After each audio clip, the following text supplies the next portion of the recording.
Hello everyone, I am Priya and you are watching the Easy Learn English Study channel, which make it easy for you to understand difficult literature and grammar topics. Today we are going to study and read the beautiful poem Stopping by Woods on a Snowy Evening by Robert Frost, the New England poet. This video is designed for Hindi medium students who find it difficult to understand English. So let's dive in. Now let's talk about the writer, the poet. Robert Frost was an American poet often known as New England poet. Robert Frost American poet थे जिन्हें new England poet भी कहा जाता है। New England America को कहा जाता है। He was born on 26 March 1874, San Francisco, and died on 29 January 1963, Boston. इनका जन्म 26 मार्च 1874 में हुआ था और इनकी मृत्यु 29 जनवरी 1963 में हुआ था। He was a poet and playwright. ये एक पोएट और लेखक भी थे। He also worked as newspaper editor, cobbler and farmer. इन्होंने न्यूज़पेपर के एडिटर के रूप में कोबलर यानी कि मोची जूते चप्पल बनाने वाले और फार्मर इन तीनों का भी काम किया हुआ है।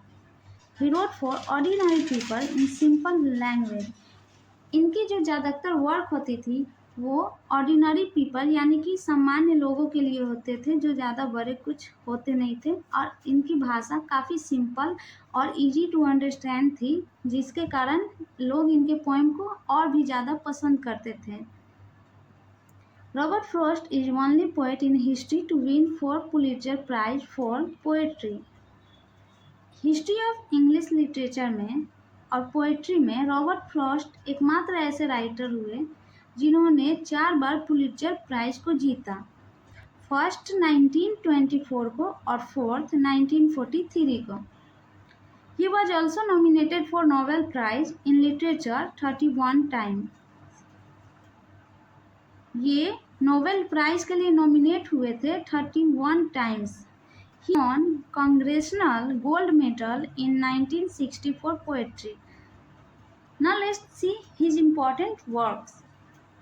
A Boy's Will 1913, North of Boston 1914, New Hampshire 1923, West Running 1936, The Gift Outrage 1961. He had achieved the status of unofficial poet laureate of America. Now let's talk about poetry. Stopping by Woods. Stopping by Woods on a Snowy Evening 1922 में लिखा गया था और ये publish 1923 को new Hampshire volume के साथ हुआ था। पोएम जो है हमारा 4 स्टेंजा में लिखा गया है, 4 लाइन स्टेंजा में। स्टेंजा क्या होता है friends? Stanza group of lines होता है। थीम है वो है exhaustion, depression, optimism and commitment. Exhaustion का मतलब होता है थकान या थकावट। डिप्रेशन यानी कि चिंता, परेशानी। ऑप्टिमिज्म एक आशा जो होती है, इंसान को उम्मीद रखना। कमिटमेंट अपने जो प्रॉमिस है उस पर डटे रहना। तो ये कुछ इसके थीम है जिस पे ये पोएट्री लिखी गई है। Now let's talk about the setting of the poem. The setting of the poem is an isolated area. ऐसी जगह जहाँ पे ज़्यादा लोग नहीं हो, कोई भी लोग नहीं हो, ऐसे जगह को आइसोलेटेड एरिया कहते हैं जहाँ पे लोग नहीं जाते हो ज़्यादा। Dark forest nearly an unknown village. एक घनी जंगल थी जहाँ काफ़ी अंधेरी थी, शाम का समय था, जिसके पास एक विलेज थी जो न्यू इंग्लैंड से इंस्पायर थी। न्यू इंग्लैंड यानी कि America. During a snowy evening time, और इस कब का समय है? शाम का समय है जब बर्फबारी हो रही है। बट यहाँ पे कोई भी एग्जैक्ट लोकेशन नहीं बताते हैं। अब इस पोएम में जो लिटरेरी डिवाइस यूज किए गए हैं वो देखते हैं। सबसे पहला जो है हमारा वो है इमेजरी। इसमें इमेजरी यूज किया गया है।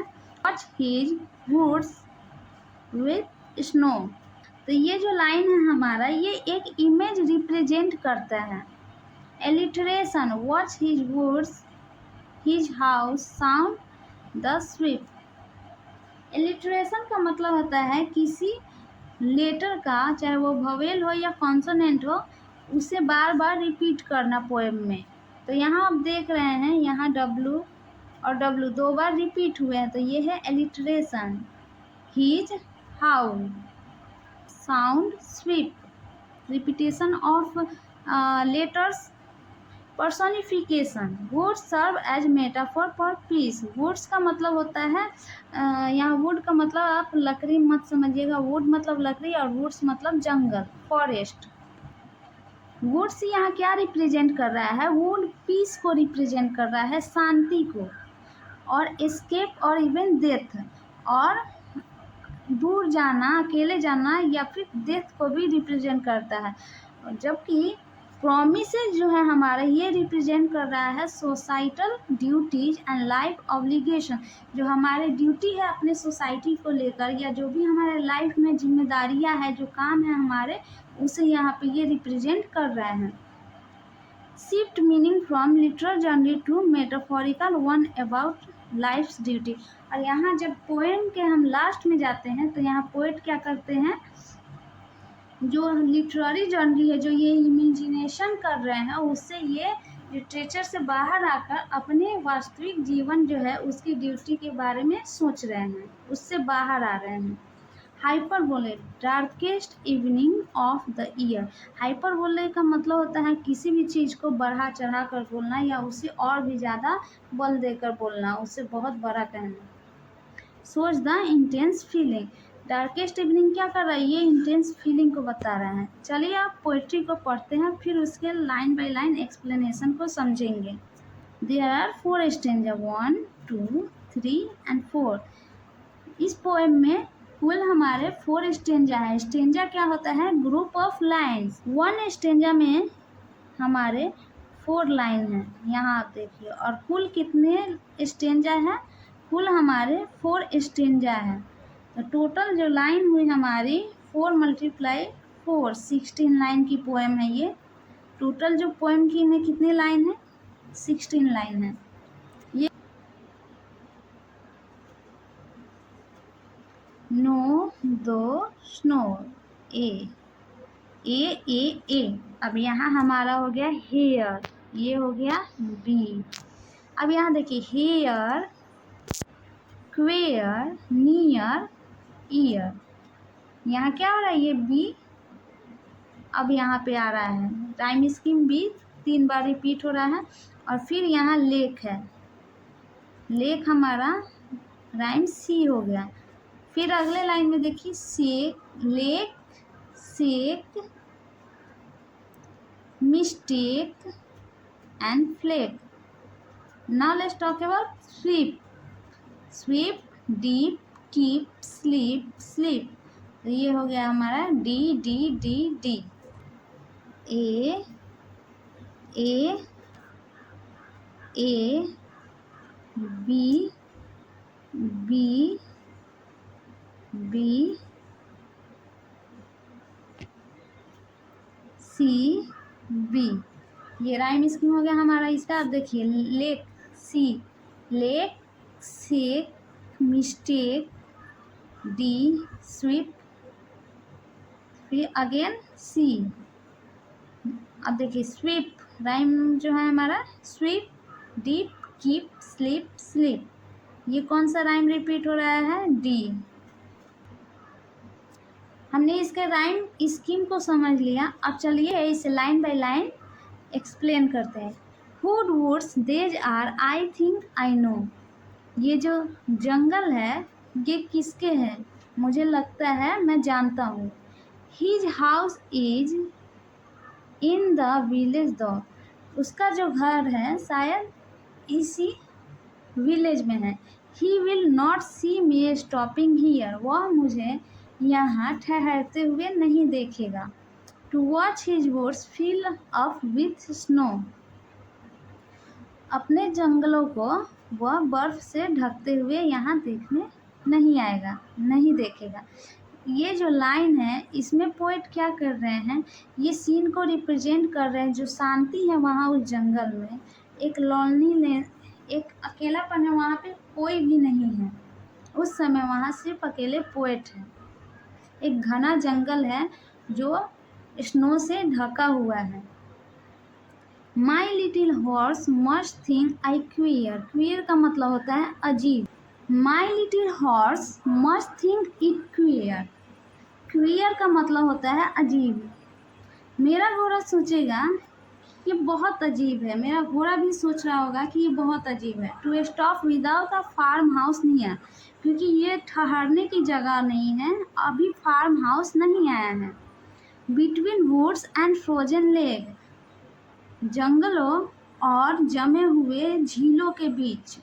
The darkest evening of the year, साल की सबसे अंधेरी शाम है। डार्केस्ट है, डीप है, वहाँ बहुत सा ज़्यादा ही अंधेरा फैला हुआ है।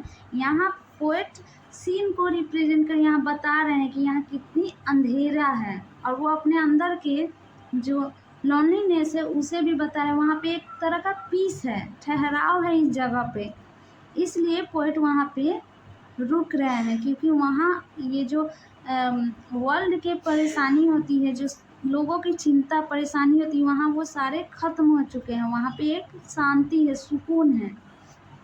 He gives his harness bell a shake to ask if there is some mistake.